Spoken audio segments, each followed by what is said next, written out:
I recently received an email from David, and he wanted to get clarification when it comes to contrast therapy.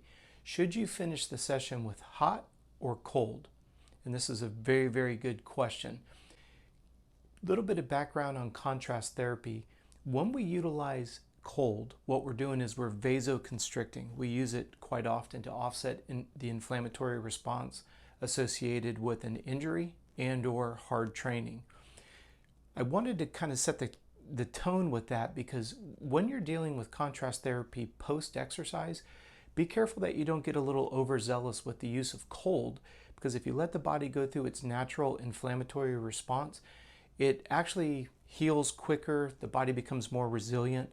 We don't always want to offset the body's natural systems and processes that it uses to heal.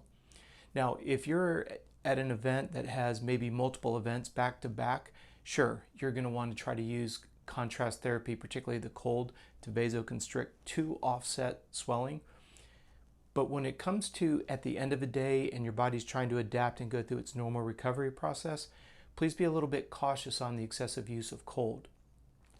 When we come back to the original question, using the cold vasoconstricts, the warm vasodilates. Now, if you're eating a nutritionally rich diet, when you vasodilate, what you're doing is you're bringing in that nutrient-rich blood. That facilitates recovery. So the use of cold and hot. Now remember, we're not talking freezing cold and we're not talking boiling hot. Just a good 15 to 20 degree deviation is going to be sufficient. The cold constricts, the warm vasodilates. Well, just like any piece of material like metal, if you make something extremely cold, it becomes brittle and risks the ability to break. And I want you to apply that same ideology to soft tissue. No matter what your cadence is, if you're doing 5 minutes of cold to 5 minutes of warm, 2 minutes of cold to 2 minutes of warm, the cadence isn't what matters.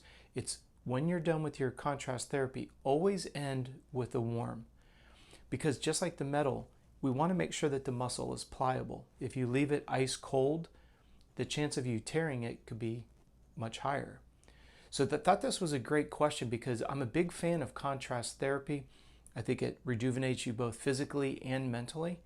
But like anything, there's the point of no return, right? Doing too much of a good thing can become negative. In this case, I want you to think about both the hot and the cold serve a unique purpose.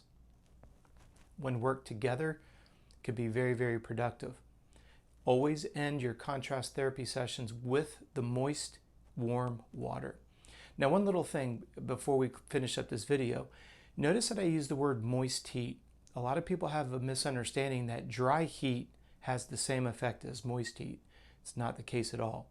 Moist heat will actually permeate the muscle tissue. Dry heat will just cause you to sweat.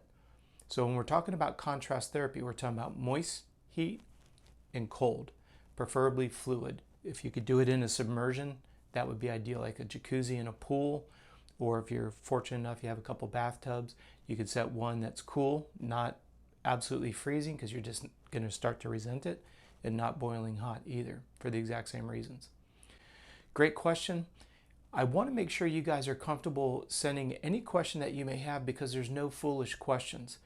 We're answering a question every single day here on YouTube, and I want to encourage you to send in anything that you might be dealing with, whether it's a frustration or just something that you're curious about.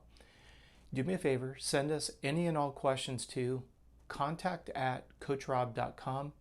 I'll make sure that I get it incorporated into a video.